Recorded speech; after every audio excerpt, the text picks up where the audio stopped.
Bob Esponja é um dos desenhos mais icônicos e engraçados que marcaram a infância de muita gente. Mas por trás das risadas e da vida na fenda do biquíni, existem alguns episódios que são no mínimo estranhos. Hoje eu vou falar sobre dois episódios bem esquisitos: O Planeta das Águas Vivas e Monumento de Esponja, também conhecido como Spongehand. Então, se você curte Bob Esponja, assista ao vídeo até o final. O episódio começa no campo de águas vivas, com Bob Esponja e Patrick caçando águas vivas. Durante a brincadeira, Bob captura uma água viva que o faz voar até perto de uma caverna, onde há um misterioso monstro verde. Bob comenta com Patrick que o campo está estranho. Patrick decide tirar um cochilo em uma pedra, enquanto Bob continua a caçada perto da caverna. Eu vou tirar uma soneca rápida naquela pedra logo ali. Tá bom, eu vou procurar mais água-viva perto daquela caverna feia, assustadora e mal assombrada. Ele consegue capturar uma água-viva e, sem saber, é observado pela criatura misteriosa. Bob diz que, se as águas-vivas não dessem choque, seriam o mascote perfeito. Após sua saída, o monstro captura uma água-viva que derrama um líquido rosa. Se você não desse choque, seria o mascote perfeito. Tá legal. Acho que por enquanto é só pegar e soltar. Esse líquido se transforma em uma nova água-viva, enorme, com olhos pretos e que não dá choque. A criatura então cria várias dessas novas águas-vivas que se espalham por toda a fenda do biquíni. Uma delas captura Patrick, que estava dormindo, e faz um clone perfeito dele. Bob Esponja captura uma das novas águas-vivas, percebe que ela não dá choque e decide ficar com ela. O clone de Patrick sugere que eles distribuam as águas-vivas para seus amigos. Todos ganham uma, menos Lula Molusco, mas o clone acaba deixando uma água-viva na caixa de correspondência dele. Bom, demos uma água-viva pra cada um, menos pro Lula Molusco. Ah, eu acho que ele não vai querer. Ele vai ganhar uma e vai gostar. Acontece que essas novas águas-vivas têm a habilidade de clonar quem elas capturam. Na casa do Bob Esponja, ele coloca a água-viva para dormir com ele. Ela tenta capturá-lo, mas ele acorda. Diz que está sem sono e vai assistir TV. Boa noite, Gary. Boa noite, Aguinha.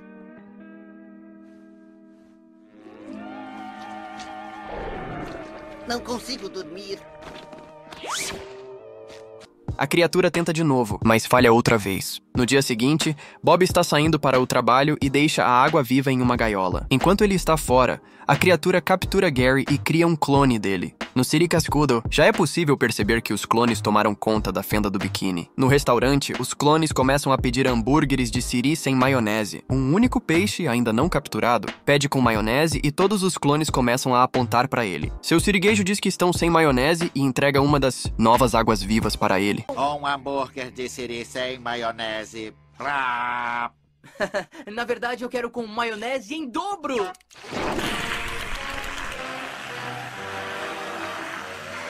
Espera aí, gente, qual o problema? Lamento, prezado cliente. No momento estamos sem o condimento que você chama de maionese. Por favor, aceite esse chapéu de água-viva no lugar. Bob Esponja começa a achar tudo muito estranho. Ao ir até a cozinha, encontra o clone do Patrick. Ele pergunta o que ele estava fazendo ali. E ele diz que está ali para substituí-lo e toda a sua espécie. Bob fala que vai buscar mais maionese. No freezer, percebe que há várias caixas de maionese e ao tirar uma, ouve um barulho. Ao investigar, descobre que o monstro verde capturou todos os seus amigos. Assustado, ele sai como se nada tivesse acontecido. No caminho, Lula Molusco oferece uma água-viva que Bob recusa. Tentando fugir da situação, esbarra em seu siriguejo, que manda ele descansar um pouco. Olá, Bob Esponja. Quero uma bela e pequena água-viva. Não, obrigado. Ai, seu siriguejo! Você parece cansado, Bob Esponja. Por que não vai pra casa tirar uma soneca? Ao sair do Siri Cascudo, os clones começam a persegui-lo. Ele tenta pensar em como salvar seus amigos, mas acaba sendo capturado por Sandy, que ainda não foi clonada. Ela acredita que Bob é um clone, mas ela faz alguns testes e descobre que ele é o verdadeiro. Seu clone podre de água-viva, o que fez com Bob Esponja? Não sou clone, Sandy. Eu sou o Bob Esponja. Bom, então você vai permitir que eu faça um teste simples. Cuti, cuti, cuti, cuti, cuti, cuti, cuti, cuti, cuti, cuti. Ai, não, cuti, não. Não, para. Você é mesmo Bob Esponja. E os dois decidem bolar um plano. Bob conta que as águas-vivas não gostam de maionese, e Sandy fala que também não gosta. Isso deixa Bob desconfiado. Ele até pensa que ela pode ser uma alienígena também. Cá, eu também não gosto de maionese. Oh, então não gosta de maionese, não é? Como um geleia alienígena. Ah, desacorda, Bob Esponja. Sandy sugere que usem maionese para combater os clones, e Bob revela que há bastante no Siri Cascudo. Só que será preciso passar pelos alienígenas. Sandy elabora um plano que, surpreendentemente, funciona. Quando chegam ao restaurante, fingem ser alienígenas, mas Bob acaba estragando tudo. Boa geleia alienígena, Sandy. Impostores! Todos os clones os perseguem. Bob pega a maionese e começa a jogar nos clones, libertando as pessoas reais. A população entra em pânico com o monstro verde. Bob tenta jogar maionese no monstro, mas ela congela por causa da baixa temperatura. Então, Sandy aumenta o calor, derretendo a maionese, que finalmente derrota o monstro. O monstro deixa uma gosma verde no chão. Patrick, claro, come a gosma e diz que é gostosa. Seu siriguejo decide vender aquilo como novo produto. No fim do episódio, Patrick pede um hambúrguer de siri sem maionese. Bob Esponja acha estranho. E, sinceramente, eu também. Como assim, sem maionese? E assim termina o episódio. Será que o Patrick ainda é um clone de água-viva? Bom, não sei. Mas se vocês quiserem, posso analisar em um próximo vídeo. Eu vou querer um hambúrguer delicioso sem maionese. O fim. Agora vamos falar sobre o episódio Monumento de Esponja, ou Spongehand, como preferirem. O episódio começa com uma ventania muito forte. Enquanto ela continua falando, o lanche dela é levado pelo vento e vai parar no rosto do Bob Esponja, que estava dormindo em casa. Como a ventania ainda não acabou, as águas-vivas continuam o perseguindo. O vento o arrasta de volta para dentro e ele não consegue sair de casa por causa do vento e também das águas-vivas. Ao tentar forçar a porta, acaba prendendo os dedos que ficam inchados. Ele liga para seu siriguejo e avisa que não poderá ir trabalhar, mas como seu siriguejo odeia perder dinheiro, ele simplesmente pesca Bob Esponja e o leva à força para o Siri Cascudo. Mas quando uma das águas-vivas dá um choque em Patrick, ele manda Bob embora. Vai embora daqui! Sinto muito, Bob Esponja, mas você se tornou uma influência negativa pra mim!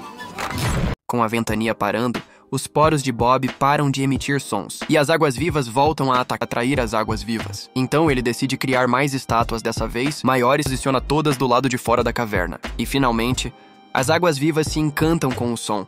Quando retorna à fenda do biquíni, encontra o Siri Cascudo completamente em ruínas. Parece que Bob passou tanto tempo naquela caverna que todos que ele conhecia já desapareceram. Ele estava completamente sozinho. Ao perceber isso, entra em desespero. Você pode até pensar que isso tudo foi apenas um sonho ou um delírio do Bob Esponja, mas não. Isso tudo aconteceu de verdade em Bob Esponja, esse realmente foi o fim dele, e como se não bastasse, o episódio termina com uma risada do próprio Bob Esponja, ecoando como se ainda estivesse por lá, mas como se passaram 3.000 anos. Sabemos que ele não está mais lá. Nem preciso dizer que esse é um dos episódios mais estranhos de Bob Esponja. O mais bizarro é que não se trata de um sonho, nem de uma alucinação, ou seja, tudo isso realmente aconteceu dentro da história. Muitos fãs consideram esse o episódio mais esquisito de todos. E com razão. E pra quem não percebeu, quando Bob Esponja constrói aquelas enormes estátuas em círculo ao Stonehenge. Pra quem não sabe, Stonehenge é um dos monumentos pré-históricos mais famosos do mundo. Fica na Inglaterra e é formado por enormes pedras dispostas em círculo. Algumas pesam até 25 toneladas. Ele foi construído há mais de 4.000 anos, por volta de 2500 a.C., e até hoje ninguém sabe ao certo como aquelas pedras foram levadas até lá, nem qual era o propósito exato do monumento. Existem várias teorias, mas isso não importa agora. Você pode estar se perguntando: o que Bob Esponja tem a ver com isso? Bom, no episódio Spongehand, ele constrói um círculo de estátuas de esponja gigantes, imitando o formato de Stonehenge. É uma paródia que mistura humor com um dos maiores mistérios arqueológicos da humanidade. Bom, galera, esse foi o vídeo. Espero que vocês tenham gostado.